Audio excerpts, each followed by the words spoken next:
Hello friends, అందరికీ నమస్కారం. తెలుగు రాష్ట్రాలకి వాతావరణ శాఖ హెచ్చరికలు జారీ చేసింది.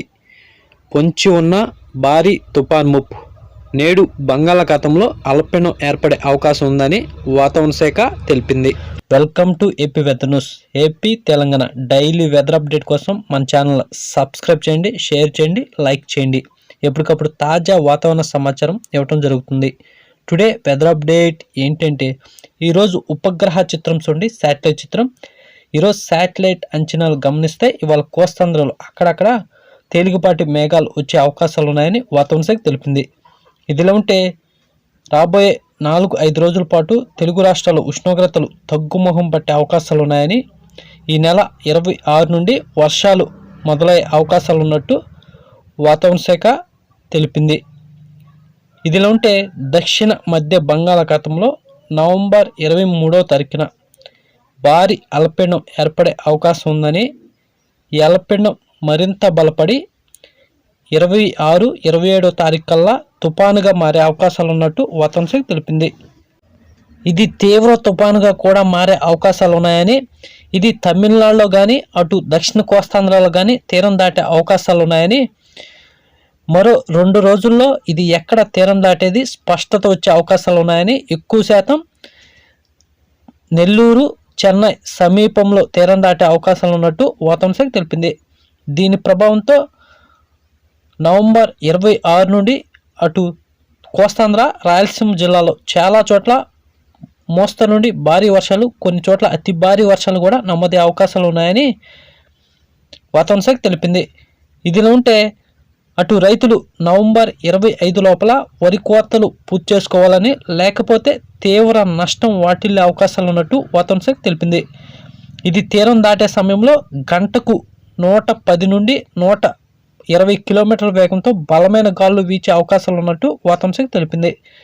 ఇదిలా ఉంటే నవంబర్ 26 నుండి ఇటు దక్షిణ కోస్తాంధ్ర జిల్లాలైన అన్నమయ్య, చిత్తూరు, తిరుపతి, నెల్లూరు, మదనపల్లి జిల్లాలో చాలా చోట్ల ఓ మోస్తరు నుండి భారీ వర్షాలు, కొన్ని చోట్ల అతి భారీ వర్షాలు కూడా ఇటు దక్షిణ కోస్తాంధ్ర జిల్లాలో నమోదయ్యే అవకాశాలు ఉన్నాయని వాతావరణ శాఖ తెలిపింది.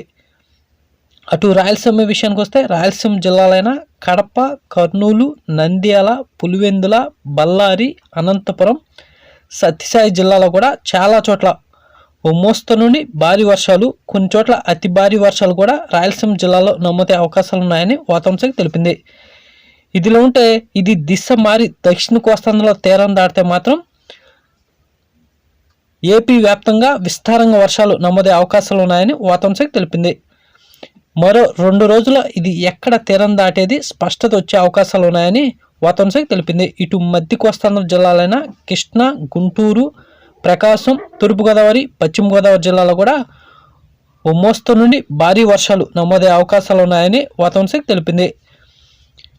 ఈ వర్షాలు నవంబర్ 26 నుండి మొదలై డిసెంబర్ 1-2 తారీఖుల వరకు కొనసాగే అవకాశాలు ఉన్నాయని వాతావరణ శాఖ తెలిపింది. ఇటు ఉత్తర కోస్తాంధ్ర జిల్లాలైన విశాఖపట్నం, మన్యం, అల్లూరి, విజయనగరం, శ్రీకాకుళం జిల్లాలో కూడా ఓ మోస్తరు నుండి భారీ వర్షాలు నమోదయ్యే అవకాశాలు ఉన్నాయని వాతావరణ శాఖ తెలిపింది. అటు తెలంగాణ కూడా నవంబర్ 26 తర్వాత ఓ మోస్తరు నుండి భారీ వర్షాలు నమోదయ్యే అవకాశాలు ఉన్నాయని వాతావరణ శాఖ తెలిపింది. ఇదిలా ఉంటే తెలుగు రాష్ట్రాల్లో ఉష్ణోగ్రత చూస్తే తెలంగాణలో రాత్రివేళ మినిమం 20 డిగ్రీల సెల్సియస్ నమోదవగా, ఏపీలో కూడా మినిమం రాత్రిపూట 21 డిగ్రీల సెల్సియస్ నమోదైనట్టు వాతావరణ శాఖ తెలిపింది.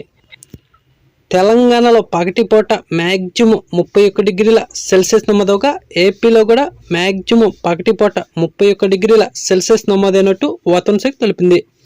మరో 4-5 రోజుల పాటు ఉష్ణోగ్రతలు బాగా తగ్గుముఖం పట్టే అవకాశాలు ఉన్నాయని, నవంబర్ 23న బంగాళాఖాతంలో ఏర్పడు అల్పపీడనం తుఫానుగా మారి ఇటు తమిళనాడు కానీ కోస్తాంధ్రలో కానీ తీరం దాటే అవకాశాలు ఉన్నందున అటు రైతులు నవంబర్ 25వ తారీఖు లోపల వరి కోతలు పూర్తి చేయాలని, లేకపోతే తీవ్ర నష్టం వాటిల్లే అవకాశాలు ఉన్నట్టు వాతావరణ శాఖ తెలిపింది.